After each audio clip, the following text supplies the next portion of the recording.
पत्नी यदि विपरीत बुद्धि वाली है तो हो सकता है शुरुआत में आपको बुरा लगे कि यार हमारे मन ही नहीं मिलते, हमारी व्यवहार ही नहीं मिलता, लेकिन कुछ दिन बाद आपको शायद अनुभव होगा कि आपका जो रिक्रिएशन हुआ है ना वो इसीलिए हुआ क्योंकि पत्नी विपरीत बुद्धि की है। अच्छा, इसका एक उदाहरण दें। गोस्वामी तुलसीदास जी महाराज जिन्होंने मानस की रचना की, वो पहले ब्याह नहीं कर रहे थे, लेकिन वो कथा इतनी अच्छी करते थे कि एक ब्राह्मण उनसे कथा में रीझ गया और पीछे पड़ गया, मेरी बेटी से ब्याह करो, मेरी बेटी से ब्याह करो। गोस्वामी जी बोले भैया हमको ब्याह के चक्कर में नहीं पड़ना, हमको कथा वथा में ही रहने दो बस, ठीक है। इतने में ही महाराज देवादिदेव महादेव प्रकट हो गए और प्रकट होकर के गोस्वामी जी को कहा कि तुमको उस ब्राह्मण की बेटी से ब्याह करना है, उसी से तुम्हारा मंगल होगा। गोस्वामी जी बोले जब महादेव कह रहे हैं तो इसका मतलब है निश्चित मेरा मंगल ही होगा।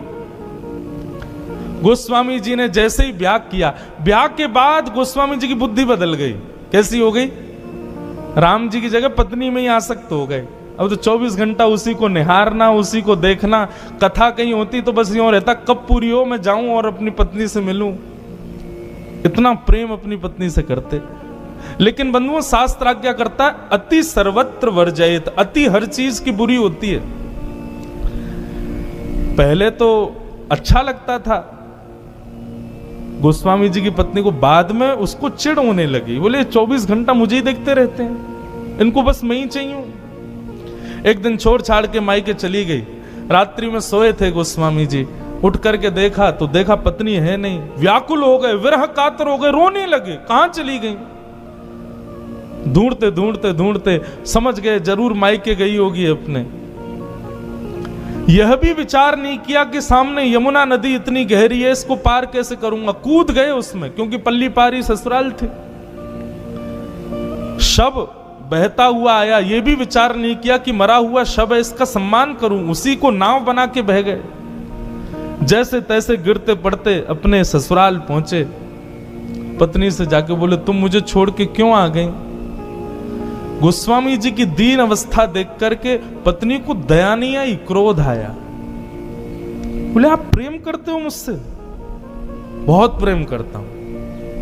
अरे मुझसे प्रेम नहीं करते हो, इस हाड़ मांस के पुतले से प्रेम करते हो आप। कल को मेरे प्राण निकल गए तो क्या होगा? बोले मेरे भी निकल जाएंगे। बोले ऐसा प्रेम यदि राम जी से किया होता ना तो आज राम जी मिल गए होते तुमको।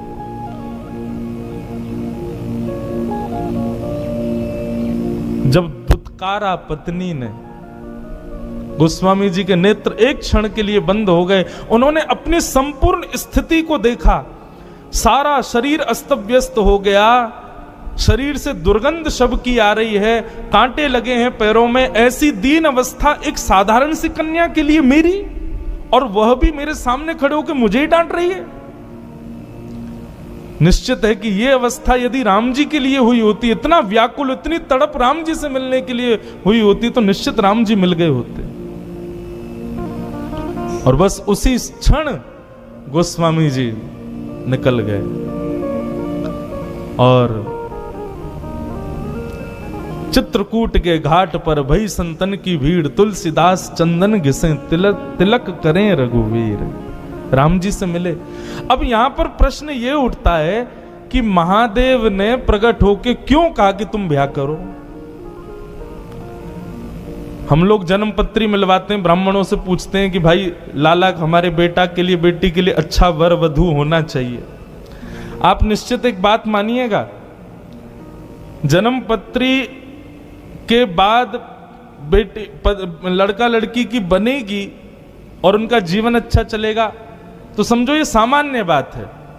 लेकिन लड़की के घर आते ही उसकी विपरीत बुद्धि से पति का यदि रिक्रिएशन हो गया, उसकी बुद्धि शायद और कहीं लग जाए, किसी और भाव में आ जाए, तो निश्चित समझना ये संबंध उसी भाव से हुआ है जिस भाव से गोस्वामी जी का हुआ। महादेव ने क्यों कहा कि तुम ब्याह करो? क्योंकि महादेव जानते थे जब तक पत्नी की डांट नहीं पड़ेगी तब तक ये राम जी से मिलने के लिए लालायित होगा ही नहीं। इसलिए महादेव प्रकट हुए। एक गांव में एक तत्ववेत्ता रहता था, तत्व चिंतक। उनकी पत्नी बड़ी खतरनाक थी, मारती थी उनको, गांव के सामने पीट देती थी कभी कभी तो, लेकिन वो तत्ववेत्ता थे, सब उनका सम्मान करते थे। एक गांव का बालक, उसका पूरा परिवार उसके पीछे पड़ा था, ब्याह कर लो, ब्याह कर लो, ब्याह कर लो। तो उसने बहुत मना किया, अंत में जाके उसने कहा कि ऐसा क्या बहाना लगाऊं कि मेरा ब्याह ही ना हो। तो उसने कह दिया यदि वो तत्ववेत्ता बोल देंगे कि ब्याह कर लो तो मैं कर लूंगा, क्योंकि उसको लगा वो कभी नहीं बोल सकते। उनकी पत्नी इतनी खतरनाक है, वो सबको यही राय देंगे कि भाई तुम भी ब्याह मत करो।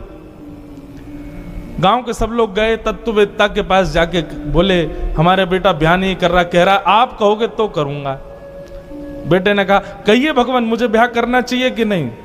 बोले बिल्कुल कर लो, अभी कर लो, इसी वक्त कर लो। बालक बोला आप कैसे कह सकते हो, आप तो खुद दूध के जले हो, छाछ फूंक फूंक के पीनी चाहिए और दूसरों को भी बोलना चाहिए ऐसा ही कि फूंक फूंक के पियो, जल ना जाओ, लेकिन आप तो मुझे खुद जलाने के लिए ही आज्ञा दे रहे हो, आप कह रहे हो ब्याह कर लूं। अरे नहीं, आप जैसी पत्नी मेरी आ गई तो तत्ववेत्ता बोले देखो तुम्हारे मन के अनुरूप पत्नी आ गई तो बढ़िया, खुशी खुशी जीना, और यदि विपरीत बुद्धि वाली पत्नी आ गई तो एक की जगह दो तत्ववेत्ता हो जाएंगे एक ही गांव में, तुम भी तत्व चिंतक बन जाओगे। मैं तत्व चिंतक बना हूं किस लिए? क्योंकि मेरी पत्नी विपरीत है। एक बार कनाडा में कथा कर रहा था मैं, तो वहां एक माताजी आई, माताजी तो नहीं थी, थोड़ी युवाई थी, लेकिन ब्याह नया ही हुआ था उनका। बोली महाराज जी मैंने इतने सोमवार व्रत किए, मैंने शंकर जी को इतना दूध चढ़ाया, इतना ये किया, ब्राह्मणों ने जो बताया मैंने सब किया, मेरे पति बिल्कुल विपरीत मिले मुझे। मैंने कहा माँ, मैंने उनको भी यही कथा सुनाई, मैंने कहा देखो पति यदि मन के अनुकूल मिल गया होता तो पूरा मन पति में ही लग जाता, पति मन के अनुकूल नहीं है इसलिए आप कथा में बैठी हो आज। अनुकूल मिल जाएगा तो पूरा मन उसी को दे दोगे, प्रतिकूल मिला तो जितना थोड़ा बहुत मन बचा था वो ठाकुर जी को दे रहे हो ना। इसलिए प्रतिकूल मिले तो कृपा, अनुकूल मिले तो कृपा, प्रतिकूल मिले तो ज्यादा कृपा। इसलिए प्रसन्न रहो भैया, होई सोई जो राम रचे राखा।